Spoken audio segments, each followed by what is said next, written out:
Nagaan Waaqayyoo hunduma keessaniif haa baay'atu. Akkam jirtu?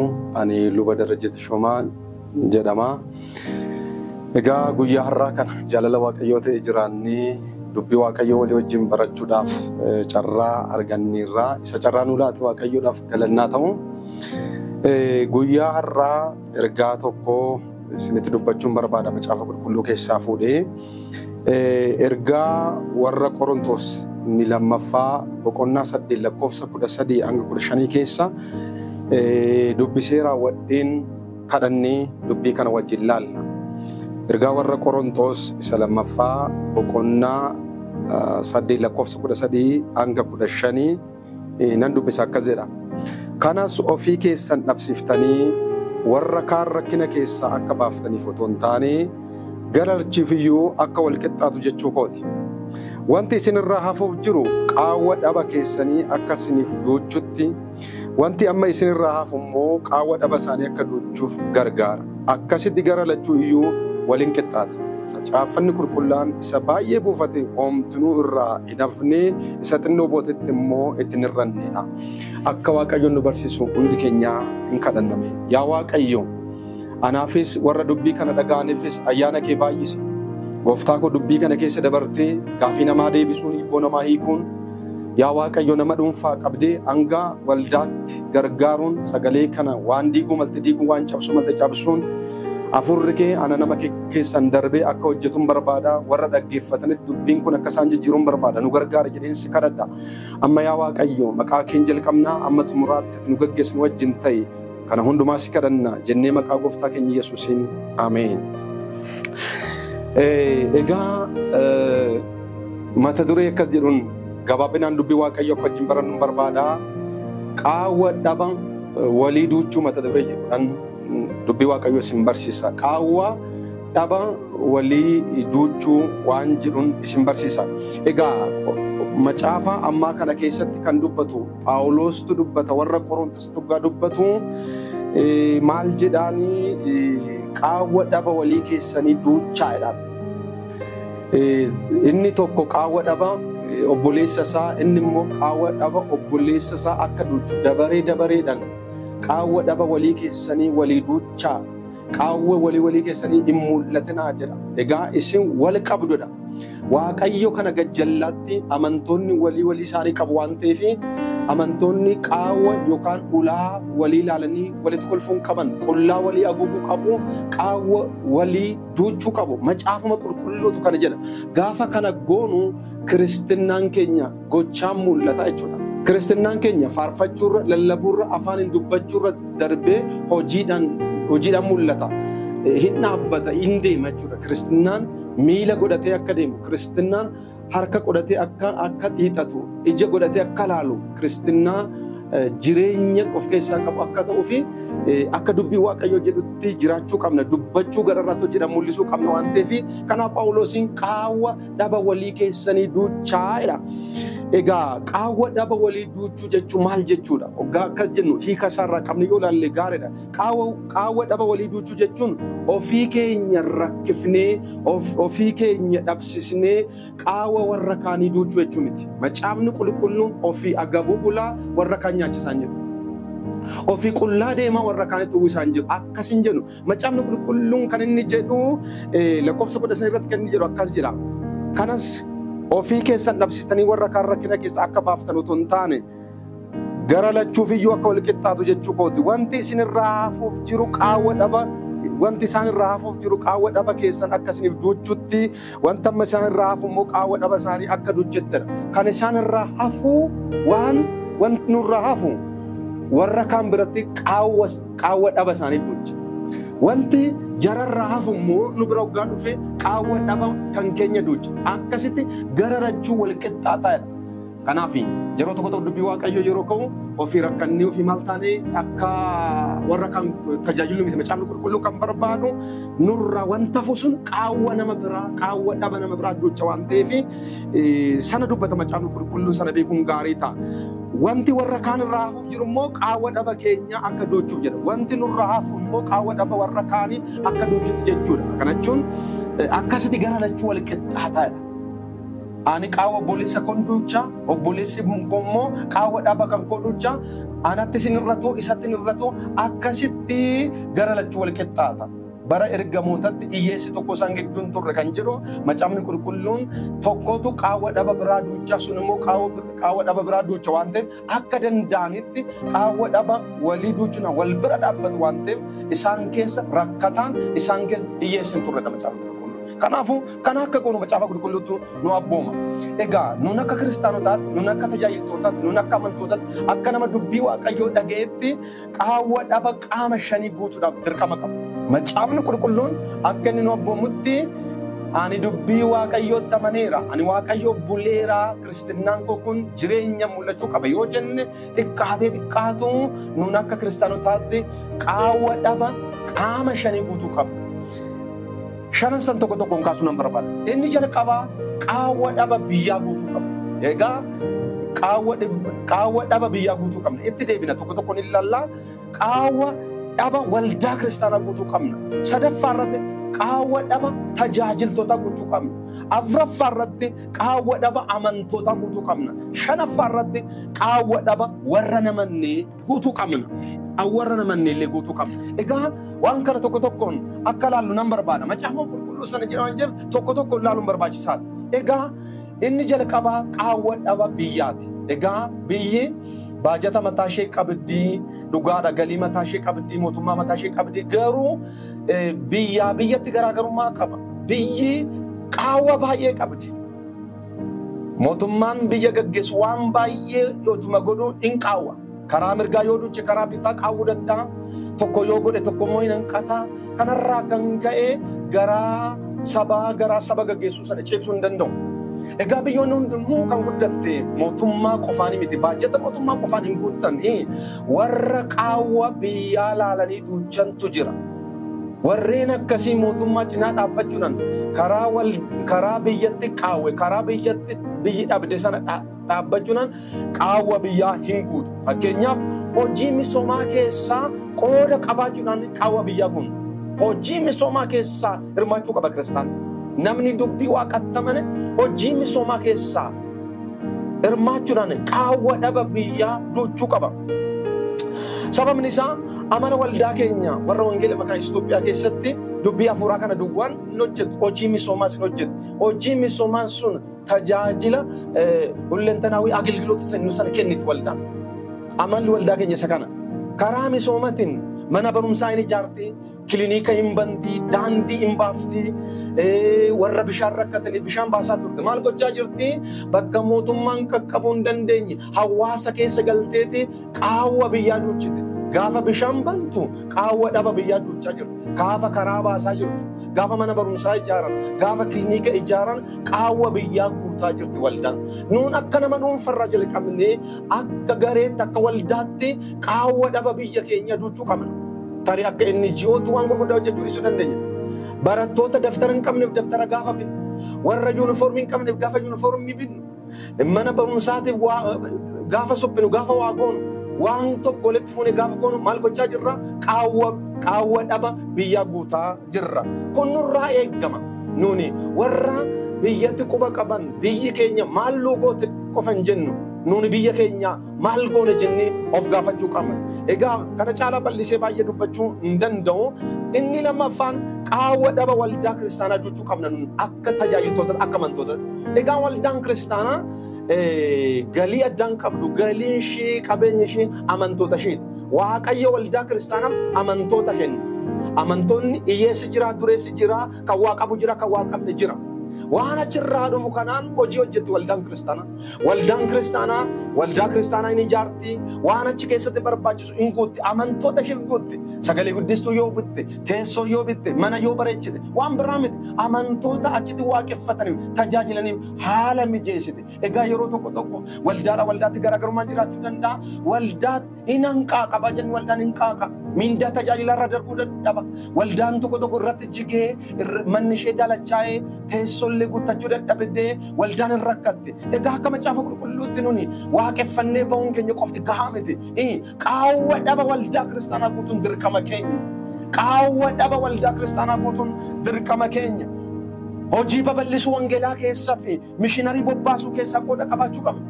Egaa waldaan kiristaanaa ofumaa waldaa ijaarrattee cimatti waaqeffattee cimatti gad baatee socho'uu qabdi, waldaa banuu qabdi, mishiinarii bobbaasuu qabdi. Kana gochuudhaaf immoo qaawwa qabdi, kana gochuudhaaf immoo hin dhabdi. Egaa nuun akka amantootatti dhaba waldaa kiristaanaa bira dhaabbachuu qabna. Bira dhaabbanne qaawwa dhaba waldaa kiristaanaa guutuu qabna. Maal gochuudhaan? Hojii babal'isuu wangeelaa keessaa hirmaachuudhaan, mishiinarii bobbaasuu keessaa hirmaachuudhaan qooda keessa qabaachuu qabna. Ijaarsa waldaa kiristaanaa keessatti hirmaachuu qabna. Gaafa ijaarsa waldaa keessatti hirmaannu, gaafa mishiinarii bobbaasuu keessatti hirmaannu, gaafa hojii babal'isuu wangeelaa keessatti hirmaannu, gaafa waldaan kiristaanaa guyyaa galii walitti qabu hojjetu, hamma humna keenya gaafa keessaa hirmaannu qaawwa dhaba waldaa kiristaanaa duuchaa jira jechuudha. Warra maddii dhaabbatanii ilaalan ta'uu hin qabu. Maal nu galchechuu hin qabnu. Waa'een biyyaa nu laallataa, waa'ee waldaa kiristaanaa nu laallata.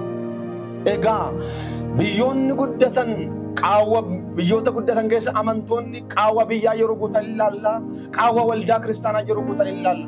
Ijji waldaa kiristaanaa Itoophiyaa keessa jiru gara alaati. Sababni isaa warri ala jiran sun qaawwa dhaba waldaa kiristaanaa hin guutu. Isaan ikkoo waldaa sana hin beekani, isaan ikkoo biyya sana hin beekani. Nuun immoo biyyatti barannee, biyyatti dhalannee guddanne, biyya annurri keenya tannurrame ilaaluu qabna. Daawwachuu qabna. Qaawwa dhaba biyya keenya, qaawwa waldaa kiristaanaa keenya guutuu qabna. Nuni waldaa keenya yoo ilaalle eenyutu ilaalla? Hamma yoomitti gara biraa ilaalla? Hamma yoomitti ijji waldaa gara biraa ilaalla? Kanaafuu dammaquu qabna.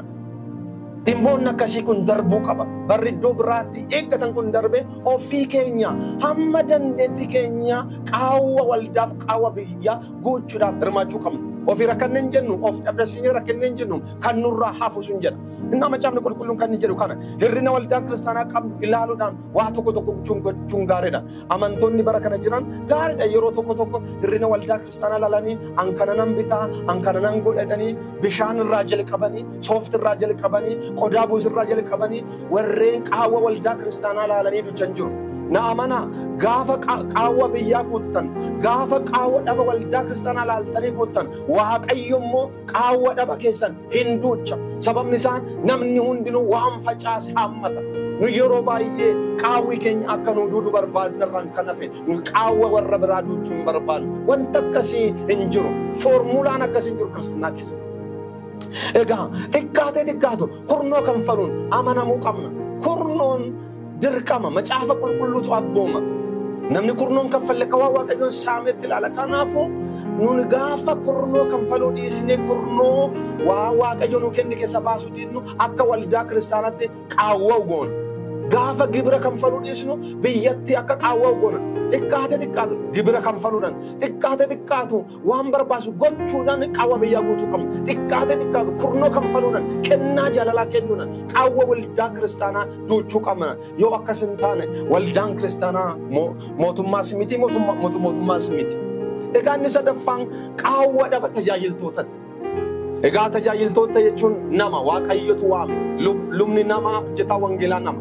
Warreen waldaa kiristaanaa keessa hojjetan hundi isaaniiyyuu nama. Dhimmi isaa dhimma waamichaati.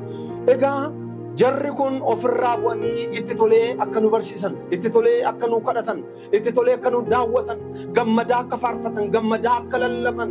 Ilaalaa tajaajiltoota keenya millachuun barbaachisaadha. Maal laman, maal guuttatan, maaltu irratti jennee laaluudhaan qaawwa dhaba tajaajiltoota akka guuttan dirqama keessan. Tajaajiltootan sana kan dibeessinii kennu Waaqayyoodha. Kanaafuu tajaajiltoonni kun nyaataniiru, dhuganiiru, gaafa guyyaa ayyaanaa hin gammadu moo hin gammadan. Kophee qabu, shamizii qabu, waan uffatan qabu, gaafa iddoo aarsarra dhaabbatan hin qaaneffatu moo ofirraa bu'anii tajaajilan jeessan laaluun barbaachisaadha. Namni baay'een tajaajiltoota hin farada. Kun nuuf hin taane, sun nuuf hin taane jedhurraan kan hafe namni qaawwa tajaajiltootaa guutu yeroo baay'ee hin baramne Itoophiyaa kana keessatti hin baramne. Kanaafuu guddinni akka dhufu, eebbi dhugaan akka dhufuu fi nuuni qaawwa jaraa guutuu qabna. Jarri immoo qaawwa kan keenya guutuu qaba. Yeroo baay'ee tajaajiltoonni qaawwa dhaba kan foonii qaba. Kan foonii san amantoonni guutuu qaba. Qaawwa dhaba hafuuraa immoo tajaajiltoonni kadhannaadhaan ta'uu danda'a. Lallabaan ta'uu danda'a, gorsaan ta'uu danda'a. Qaawwa dhaba hafuuraa immoo isaan immoo dabaree isaanii guutuu qabudha. Kanaaf mana tajaajiltootaa millachuun barbaachisaadha. maatii tajaajiltoota millachuun barbaachisaadha. Haadha manaa qabu, ijoollee manaa qabu. Jarri kun tajaajiltoota kanaaf hin rakkisu ta'uu mala waan ta'eef ijoolleen isaanii maal fakkaatu, haati manaa isaanii maal fakkaatti, manni isaanii maal fakkaata jennee laaluudhaan kennaa jaalalaa kennuudhaan dinqisiifachuudhaan tarii waldaan keenya waan akkasii kanas jalqabdeetti. Kana waan akkasii kana gaafa godhu gungummiin ta'uu hin qabnu. Ofirraa buunee gammadaa gochuu qabna. Yoo akkas ta'e gara lachuu wal qixxaataa jira. Tokko gammadaa tokko gaafa boon abaarsa fida waan ta'eef qaawwaa tajaajiltoota guutuun baay'ee barbaachisaa ta'a. San duwwaa miti. Egaa macaafa qulqulluu keessatti seenaa moototaa isa lammaffaa boqonnaa 4 lakkoofsa 8 qabaddanii hanga 10 gaafa laaltan waa'ee seenaa dubartii tokko laaltu.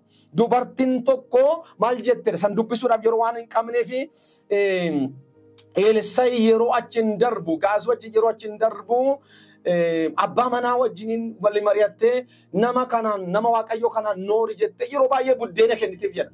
Dubartiin kun kan isheen affeertu kadhannaa qofaaf miti. Kottu nyaadhu jettellee hin affeertedha. Gaaf tokko kottumee mana xinnoo hin ijaarrafi. Mana san keessa siree keenya fi mana san keessa ibsaa keenya fi barcuma keenya fi minjaala keenya fi yeroo rafuun barbaachise haa rafu yeroo kadhachuun barbaachise haa kadhatu jettee tajaajiltoota qaawwa tajaajila kanaa guutuu laalla. Kana jechuun tajaajiltoota haala mijeessaa yeroo jirtu laalla jechuudha. Egaa bara kana waldaan kiristaanaa amantoonni qaawwa dhaba tajaajiltoota guutuun baay'ee barbaachisaadha. Inni afraffaan qaawwa dhaba amantootati. Egaa amantoonni nu wajjin waaqeffatan kun yeroo tokko 2,000 ta'uu danda'u, 500 ta'uu danda'u, 100 ta'uu danda'a. Akka waldaatti garaagarummaa jira waan ta'eef egaa warreen nu wajjin waaqeffatan hundinuu itti toleen nu wajjin waaqeffatan sinitti hin fakkaatina. Agabuusaa kan nufe jira. Irbaatota nyaatiin ittaanee ciree nyaachuu dadhabee garaasaa qullaa dhufee nu gidduu taa'ee dubbii waaqayyoo kan dhaggeeffatu akka jiru laala. Hundumatti tolechuu miti waan uffatu dhabee saamunaatti uffata miiccatu kan dhabe akka nu gidduu jiru laala. Waan irra ciisu kan hin qabne, waan nyaatu kan hin qabne, waan uffatee rafu kan hin qabne, waan uffatee dhufu kan hin qabne. Namoonni baay'een qaaneffachaa nu gidduu kan ta'an jiru. Kanaaf amantoonni ofirraa bu'anii otoo hin qaaneffatin gammadaa nu wajjin tarree ta'anii akka faarfatan akka tajaajilan sababa kophee dhabaniif sababa uffata dhabaniif faarfannaa keessaa kan ba'an jiraachuu malu. Tajaajila keessaa kan dhaban jiraachuu malu. Akkamittan bifa kanaan iddoo aarsaa dhaabbadha jedhanii kan dhiisan jiraachuu malu. Ilaala bitaa mirga keenya warra ta'anii jiran maal fakkaatu maaltu irratti jennee walii keenya laallee qaawwa dhaba amantoota keenya nuti hin guunnu yoo ta'e eessaa dhufaree qaawwa dhaba amantoota keenyaa guutu. Ilaala baay'ooliin keessan hin beektu seenaan kombaashinii. Egaa kombaashiniin biyya Itoophiyaa keessatti kan dhufee qaawwa hiyyeessa baay'ee kan inni guute koo waldoota kiristaanaaf namoota nun beekne warra biyya biraa jiraataniiru. Warri nun beekne egaa ammana qaawwa dhaba kan keenya guutanii nu kan walii keenya maaf hin guunnure? Maaf garaa walitti jabaanna? Garaa walii laafuu qabna. Of qofaaf nyaachuu hin qabnu. Of qofaaf uffachuu hin qabnu. Kan lama qabu tokko kennuu qabadha. Uffanni nurraa hafe baay'eetu jira kumsaatinii keessa. Erga uffannee waggaa kan guute. Waggaa lama kan goote inni si baay'ee sin barbaachise sun tari nama biraa miidhagsee dhaaba. Nama biraa baay'ee barbaachisan. Inni sirraa hafee ati quuftee nyaattee sirraa hafee ati gadi gattu san immoo tari nama biraaf irbaata ta'uu danda'ama. Tari nama biraaf immoo ciree ta'uu danda'ama. Sana nyaachuudhaaf kan hawwu jira waan ta'eef qaawwa dhaba amantoota si wajjin waaqeffatanii laaltanii guutuudhaaf dirqama qabu. Tajaajilli daaqonaa inni guddaan isa kana. Tajaajilli daaqonaa gaafa guyyaa irbaata qulqulluu haala mijeessuu qofa miti. Keessummeessuu qofa miti. Kana gararraa darba. Gaafa guyyaa ayyaana namoonni tokko indaaqqoo qalatu, hoolaa qalatutti dabalanii, qirca fudhatutti dabalanii kana hunduma godhanii ofumaa nyaatu. Warri immoo hanqaaquu lama dhabanii rakkatan jiru. Warreen akkasiisan walitti qabnee nyaachuu qabna. Irraa ifruufii qabna. Yoo akkas hin goone hiikaan ayyaana kabajuu nuuf hin galle. Kiristinnaan keenya soba. Amantiin keenya amantii hojiidhaan mul'an amantii du'aadha. Macaafni qulqulluun kan jedhu kanaaf. Kanaaf obboloota koo akkas jedha Qorontos duraa boqonnaan 12 lakkoofsa 26 irratti akkas jedha. Bu'aa dhagna keessaa inni tokko yoo dhiphatu hundinuu wajjin dhiphatu. Inni tokko yoo ulfaate hundi isaanii wajjin gammaduudha. Ilaala rakkachuun qaama keenyaa sun hundi keenya rakkachuudha. Gammaduun qaama keenya hunda keenya gammada. Qaama koo keessaa iddoo tokko yoo na dhukkube guutummaa qaama kootu wajjin dhukkubsata. Dhagna koo keessaa iddoon tokko yoo dhiphate guutummaan dhagna koo duuka dhiphata. Yoo gammades duuka gammada. Ximootiyoos isa duraa boqonnaa 5:8 akkas jedha. Namni tokko akkasitti fira isaatiif caalumatti immoo warra mana isaatiif yoo yaaduu dhabaate inni amanticha ganuu isaati. Nama hin amanin caalas hammaachuu isaatiidha. Ximootiyoos isa duraa boqonnaa 5:8 maal jedha? Namni tokko akkasitti fira isaatiif yaaduu qaba. Fira keetiif yaaduu qaba. Qaawwa abbaa kee duuchuu qabda. Qaawwa haadha kee duuchuu qabda. Qaawwa obboleessa kee duuchuu qabda. Qaawwa obboleettii kee duuchuu qabda. Firoota kee ilaaluu qabda. Warra barachuu dadhaban barsiisuu qabda. Gargaaruu qabda. Dirqama fira kee gargaaruu dirqama qabda. Atif qaawwa fira kee yoo hin guunne eenyutu qaawwa fira kee dhufee duucharee? Akkamitti rakkachuu fira keetti gammada? Firoota keessaniif yaadadha. Caalumatti immoo warra mana kee warra si wajjin jiraataniif caalumatti amantootaaf yaaduu qabdaan. Yoo kanan gooneedha yoo kanan goone amanticha ganuu keetidha. Yaada faarfattaa faarfataa naan jedhu lallabaa naan jedhutte yaada ofii keef of hin jettarran kanaaf ati amanticha ganteetta. Amanticha arraba kee qofatu beeka. Harki kee hin beeku. Garaan kee hin beeku jechuudha. Ganuudha. Qaawwa walii duuchuu dadhabuun akka amanticha ganuutti fudhatama caafni qulqulluun. San duwwaa miti nama hin amanne caalaa hammaachuudha. Walitti hammaachuu hin qabnu. Kiristaanni biyyatti hammaachuu hin qabu. Kiristaanni waldaa kiristaanatti hammaachuu hin qabu. Kiristaanni tajaajilatti hammaachuu hin qabu. Kiristaanni amantootatti hammaachuu hin qabu. Kiristaanni walii isaatti hammaachuu hin qabu. Waan danda'u wal cinaa dhaabbachuu qaba. Kan qabeenya qabu qabeenyaan, kan kadhannaa qabu kadhannaadhaan, kan humna qabu humnaan qaawwa walii isaa birmatee duuchuu qaba. Kana gochuun macaafa qulqulluutu nu abbooma boolota keenya. Macaafa qulqulluun nu abbooma. Inni shanaffaan waan shanan kaasan shanaffaan qaawwa dhaba warra hin amanne. Awwarra amananii qofa miti. Awwarra namanne amantiin isaa kan barbaade haa ta'u. Yoo barbaade waaqeffataa haa ta'u. Yoo barbaade musliima haa ta'u. Yoo barbaade waan barbaade amantii sin qabaatin waaqni hin jiru jedhee amanu. Inni waan biraa qaawwa jara sanaa guutuu waan biraa. Ilaalaa jara keenya. Nuuni macaafa qulqulluu kana qofarraa lallabnee namoota hin fayyisnu. Jaalalatti agarsiisuu qabna. Gaarummaatti agarsiisuu qabna. Gadduu fi qabna. Yoo akkas ta'e gara keenya dhufumu. Yoo akkas ta'e dubbii keenya nurra dhagatu. Yeroo baay'ee iddoo aarsarraa utaaluuf lallabuu barre. Gadi baanee gochaa mul'isuu hin barre. Garuu warra namannetti jaalala agarsiisuu qabna. Gaarummaatti agarsiisuu qabna. Macaafuma qulqulluu jedhama. Nama beela'ee dhaqi ibidda ooyifadhu yookaan qaqqaammadu yoo jette hin taare. Nama beela'eef kan ajajamu daabboodha. Buddeena kennamaaf. Nama beela'ee waan nyaatu dhabeef dhaqiitoo abidda ooyifadhu jechuun sirrii miti. Lallabni akkasii sirrii miti. Faarfannaan akkasii sirrii miti. Bara kana garuu akkas fakkaata. Nama beela'ee waan nyaatu dhabeef abidda ooyifadhu waan jedhamu wayii fakkaata. Akkas miti. Kan beela'ee buddeena kennama. Kan itti qorreef immoo ooyifadhu illee nama yookaan immoo uffatutu kennamaaf. Egaa fakkeenya boqonnaa 19:17 irratti akkas jedha. Fakkeenya 19:17 irratti macaafni qulqulluun akkas jedha. Namni hiyyeessaaf garaa laafu akka waan Waaqayyoof liqeessutti Waaqayyo gatii isaa hin deebisaafidha. Namni hiyyeessaaf garaa laafu, namni hiyyeessaaf kennu Waaqayyoof liqeessa. Gaafa qaawwa biyyaa guuttan, gaafa qaawwa waldaa kiristaanaa guuttan, gaafa qaawwa tajaajiltootaa guuttan, gaafa qaawwa amantootaa guuttan, gaafa qaawwa warra hin amannee guuttan, akka waan qaawwa Waaqaa guuttan isiniif lakkaa'ama. Gatiin isaa Waaqayyo biraa argattu. Warri qaawwa dhaba waan kasii kana guuttan Waaqayyoof akka waan liqeessanitti yaada. Tari biyya homaa isinii deebisuu dhiisuu dandeessa. Tari waldaan kiristaanaa homaa isinii kennuu dhiisuu danda'a. Tari tajaajiltoonni waa isinii deebisuu dhiisuu danda'u. Tari amantoonni waa isinii deebisuu dhiisuu danda'u. Tari hiyyeessonni deebiin isaan isinii deebisan kan biraas ta'uu dhiisuu danda'u. Homaa miti isin namarraa eeggattanii waan godhina akka waan Waaqaaf liqeessanitti lakkaawwadha. Macaafuma jedha namni hiyyeessaaf garaa laafu akka waan Waaqayyoof liqeessutti Waaqayyo gatii isaa isaaf hin deebisaadha. Waaqayyo gatii keessiif hin deebisan. Fakkeenya boqonnaa 28-27 akkas jedha. Namni hiyyeessaaf kennutti homtuun hir'atu. Namni achi ilaalee hiyyeessa bira darbu garuu guddaa hin abaaramaa. Agartuun nama hiyyeessaaf kennutti nama qaawwa hiyyeessaa duuchutti homtuun hin hir'atu. Namni achi ilaalee irraa goree darbu garuu edha macaafni qulqulluun guddaa hin abaaramaa. Filannaan kan keessa Waaqayyo guddaa akkasii eebbisu moo Waaqayyo guddaa akkasii abaaru barbaada? Nam beeka baay'ooliin keessan guddaa abaaramu miti. Xinnoo yoo abaaramu barbaaddan. Dubbiin isaa dubbii barbaadu dhiisu miti. Barbaaddeef hin abaaramtu, barbaadu dhiisuuf hin eebbifamtu.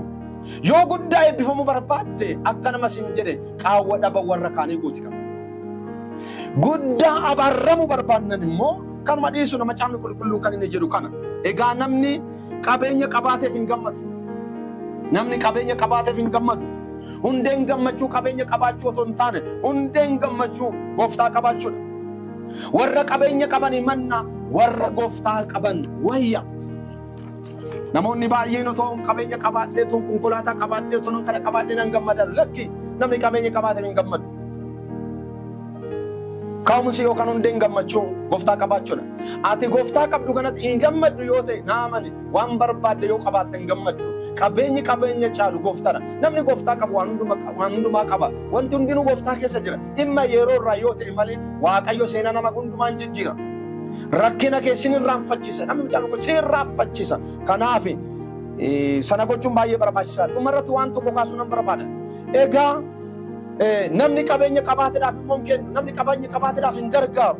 Sababni isaa kennaa kennuun yookaan qabeenya nama gargaaruun qaawwa warra kaanii duuchuun mataa isaatiin kennaa ayyaanati. Kennaa ayyaanati nu. Kennaa kennuun wal qabee qaawwa namaa qaawwa walii duuchuudhaan wal qabatee namoota gosa afurtu jira. Kana kaasuu nan barbaadu dhumarratti. Kennaa kennuudhaan wal qabatee. Qaawwa walii duuchuudhaan wal qabatee qaawwa dhaba warra kaanii duuchuudhaan wal qabatee namoota gosa afurtu jira. Warri jalqabaa warra hoomaan kennine fudhachuu malee kennuu kan hin barbaanne. Namoonni akkasii jiru. Dureessa fiyyummaa waliin qabatu waan dhabaniif miti hoo qabaata siin kenne raawwatee kennanii kan hin beekne. Erga dhalatanii jalqabanii amma gaafa du'anitti hoomaa kennanii kan hin beekne. Rabbi si haa kennu qofa warra jedhan. Hoomaa kennanii kan hin beekne. Biyyaafis hoomaa godhanii kan hin beekne. Waldaaf hoomaa godhanii kan hin beekne. Tajaajilaaf hoomaa godhanii kan hin beekne. Amantootaaf hoomaa godhanii kan hin beekne. Warra namanneef hoomaa godhanii kan hin beekne. Firaafis hoomaa godhanii kan hin beekne.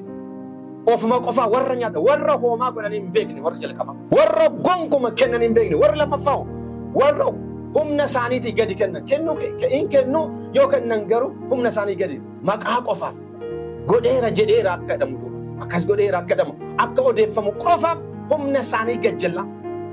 Hamma danda'an gajjala warra kennan warra. Waan baay'ee gochuu danda'u. Amma humna isaaniis gochuu hin danda'u garuu humna isaanii gajjallaa godha. Warra akkasii kun maqaa qofa warra barbaada. Sadaffaan immoo warra hamma humna isaanii kennan. Macaafni qulqulluun sadaffaa kanarraa qaba. Hamma humna keenya akka kenninu macaafni qulqulluun amma humna keenya. Kurnoonis amma humna keenyatiin amma nu kenname keessa hin. Namas gaafa gargaarru qaawwa biyyaa qaawwa waldaa warri baay'een bileenan gaafa kennan mileenan gaafa kennan kumaataman gaafa kennan nu akkasii miti. Dhibbaanis kennuu dandeenya. Mana kudhanis kennuu dandeenya. Saantibas ta'uu danda'ama. Uffata ciccitaas ta'uu danda'ama. Wanti nu kenninu waan qabnu amma humna keenyatti. Warri sadaffaan warra hamma humna isaaniitti kennanidha. Warri afuraffaa firri dhumaa warra humna isaanii gararraatti kennan. Warra humna isaanii gararraatti waa gochuu danda'an immoo jiru. Biyyaaf kan jiraatan, waldaaf kan jiraatan, namootaaf kan jiraatan warra akkasii immoo jiru. Egaa namni duraan dursee Waaqayyoof ofii isaa kenne qabeenya isaa kennuun hin rakkatu. Inni jalqabaa waa gochuudhaan dura Waaqayyoof of kennuu qabna. Namni Waaqaaf of kenne, namni Waaqaaf of bule, namni Waaqa kan ofirratti moosise qaawwa biyyaa duuchuu hin rakkatu. Gibira kanfaluuf hin rakkatu. Qaawwa waldaa kiristaanaa duuchuudhaaf hin rakkatu. Kurnoo kanfaluuf hin rakkatu. Kurnoorra kan darbeyyuu waan biraayyuu hin godha. Qaawwa tajaajiltootaa guutuudhaaf hin rakkatu. Qaawwa amantoota isaa hin rakkatu. Hin rakkatu. Qaawwa hiyyeessaa guutuudhaaf hin rakkatu. Namni duraan dursee Waaqayyoof isaaf kenne kurnoo kanfaluuf jaalala kennuuf hin rakkatu. Duraan dursanii utuu Waaqayyoof hin kennin warri qabeenya isaanii waldaa kiristaanaaf kennan guutaniiru. Gooftaan garuu jalqabatti qabeenya keenya otoo hin taane nu barbaada. Warri of hin kennin garuu bakka barbaadan taane qabeenya isaanii kan kennan jiru. Lakkee rakkoo Waaqayyoo rakkoo qabeenyaa miti. Waaqayyoon anaaf sin barbaada. Namni gaafa ofii isaa Waaqayyoof kennee kadhatamee otoo hin taane akka waldaan Meqedooniyaa kadhattee kennaa garaagaraa kennaa turte sana kadhatamee tajaajilu otoo hin taane kadhatee tajaajila. Hin kadhatamu kadhatee kennaa kadhatee tajaajila. Warri Meqedooniyaa macamni qulqulluun baddu baasa dayyummaa isaanii garuu immoo humna isaanii gararraatti kennan jedha. Maaloo hin kennan jedhanii hin kadhatan jedha. Hin kadhatamne hin kadhatan. Safara malee immoo gammadu jedha. Kanaaf Phaawulosin gaafa dubbatu kennaa ayyaanaa warra Meqedooniyaadhaa baay'ateedha. Egaa Waaqayyo ayyaana isaa nuuf haa baay'isu. Dubbii har'a baranne kana keessatti qaawwa dhaba walii keenyaa akka dhochinu macaafni qulqulluun nu gargaara. Egaa gara qaawwa biyya keessan ilaala. Qaawwa waldaa kiristaanaa ilaala. Qaawwa tajaajiltoota ilaala. Qaawwa amantoota si wajji waaqeffatan ilaala. Qaawwa warra hin amanne ilaala. Gaafa akkas ta'e kiristinnaan keenya kun gochaan mul'ata. Waan nageenya kana gochuu akka dandeenyu Waaqayyo nu haa gargaaru. Annis akka lallabe kanatti kanaan jiraachuu akka hin danda'u. Gooftaan nu haa gargaaru. Wal cinaa dhaabbannee wal guddisuu akka dandeenyu. Wal cinaa dhaabbannee qullaa walii uwwisuu akka dandeenyu akka wal gargaaru. Gooftaan nu haa gargaaru. Dubbii dhageenya kanaan akka jiraannu gooftaan nu haa gargaaru hin kadhanna. Yaa Waaqayyo abbaa keenya waan nutti dubbatteef maqaan kee haa ulfaatu.